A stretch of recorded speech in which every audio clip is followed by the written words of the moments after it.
Ladies and gentlemen, the GDP of Florida, the gross domestic product, the total monetary market value of all the finished goods and services produced within a border has surpassed 1.1 trillion. In case you did not know, that is just 8% shy of the entire gross domestic product of Mexico. And by GDP, Florida is the same size economically as Saudi Arabia and Colombia combined. Okay, Saudi Arabia accounts for 16% of the world's oil reserve, and they are nowhere near the GDP of Florida. So why the hell is this? Well, if you're thinking it's because of Tom Brady, okay, you're wrong. The GDP of Florida has grown by nearly 52% over the past 10 years. And as the national real estate market begins to normalize, as we begin to enter a post-pandemic housing market, as an investor, as a homeowner, as a professional, we need to understand what data is critical to analyze when evaluating long-term value, long-term home price appreciation in the real estate market. As home price appreciation will begin to normalize in the future, you will not see 20% home price appreciation anymore. And we need to understand what areas carry the least amount of risk and the highest upward potential in a post-pandemic America. So today, short and sweet, I am going to break down key data that you probably didn't know about how the Sunshine State compares to the United States of America. I'm going to cover migration, jobs, COVID, and the government. Let's get started. So this map by the Tax Foundation shows the top 10 states for inbound migration, where people are moving to, and the top 10 states for outbound migration, where people are leaving.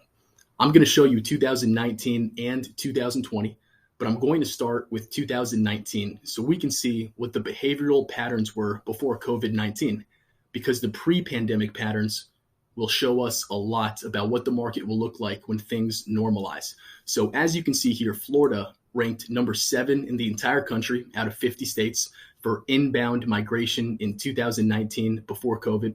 Texas was number 13 and California was 41. So Florida was already in the top 10 and California was already in the bottom 10. And as you can see, everything around California has been benefiting. Arizona, number 4, Nevada, number 12, Idaho, number 3, Oregon, number 2, and Florida's relationship to New York, New Jersey, and Connecticut was very similar to the relationship Oregon, Idaho, and Arizona had with California. But how did Florida do in 2020? Okay, Florida as a percentage was number 9, still making it in the top 10. Meanwhile, Texas dropped to number 19 and California dropped even more to number 44 out of 50, with the states surrounding California again benefiting tremendously, and the Northeast again having the highest outbound migration. Now, even though number 7 and number 9 out of 50 is an impressive statistic for Florida, that is only a ranking by the percentage of total moves within a state. But if you look at the total number as a whole, the net migration, Florida was the number 1 place people moved to in 2019 before COVID and 2020 because of COVID. And beyond that, if you look at the net migration in the United States from 2010 to 2019, Florida has been number 1 the entire time. As a percentage, Florida will never be number 1, number 2, or number 3 because look, Idaho has only 2 million people. Oregon has only 4 million people. It does not take much for their percentage to increase because you could literally fit the entire population of those 2 states combined into Palm Beach County, Broward County, and Miami-Dade County. If you look at the net migration of Florida over the past 10 years, it dwarfs everything. The net migration over the past 10 years to Florida alone literally dwarfs the entire net migration of the West Coast of the United States.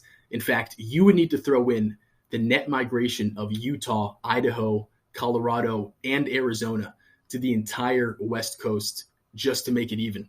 In fact, the entire net inbound migration to Idaho between 2010 to 2019, which as a percentage was number 1 in 2019 and number 2 in 2020, is less than the entire net migration to Palm Beach County alone in the same period of time.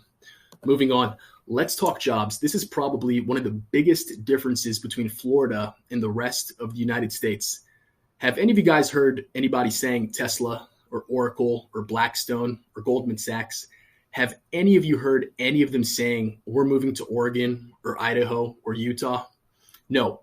Elon Musk moved to Texas. Goldman Sachs, the most famous global investment bank in the world who employs over 40,000 people, is moving to Florida. I can't even tell you how many clients I've had apply for a mortgage who work at Goldman Sachs. Florida has a civilian labor force of over 10.1 million workers, more workers than the entire population of Sweden.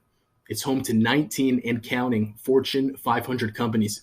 And there's almost 160 colleges and universities in Florida, with over 40% of the residents in Florida being college educated. Let's talk government. Florida ranks number 4 on the State Business Tax Climate Index. Texas is number 11. New Jersey is the worst, coming in at number 50, followed by California, number 49, and New York, number 48. But what's interesting about Florida being number 4 is that if you look at the top, number 1, Wyoming, number 2, South Dakota, and number 3, Alaska, number 4, Florida, why in the world would Goldman Sachs or any other company move to Alaska or Wyoming? They never would. Florida ranks number 2 best state for business, number 3 in workforce size, number 3 in corporate tax environment, and number 4 in workforce training and high-tech employment. Also, Florida is ranked number 6 for most landlord-friendly, that is real estate investor-friendly state in America. But the icing on the cake is that Florida is tied for number 1 best state for individual taxes because we have none. Again, tied with Alaska, South Dakota, and Wyoming, which, unlike Florida, show no past, present, or long-term signs of consistent net migration. Ladies and gentlemen, you tell me, if you could live anywhere and work remote and pay 0% in state income taxes, where would you want to live? If you analyzed all 50 states and analyzed key data to help you evaluate long-term value and long-term home price appreciation, how does Florida do as a state compared to the rest of the United States? Ladies and gentlemen, you tell me. I want to know your thoughts. That's all for now, folks. I hope you learned something new. I'll see you next week. Go out there, kick ass, and have an amazing Molina Monday. Molina out.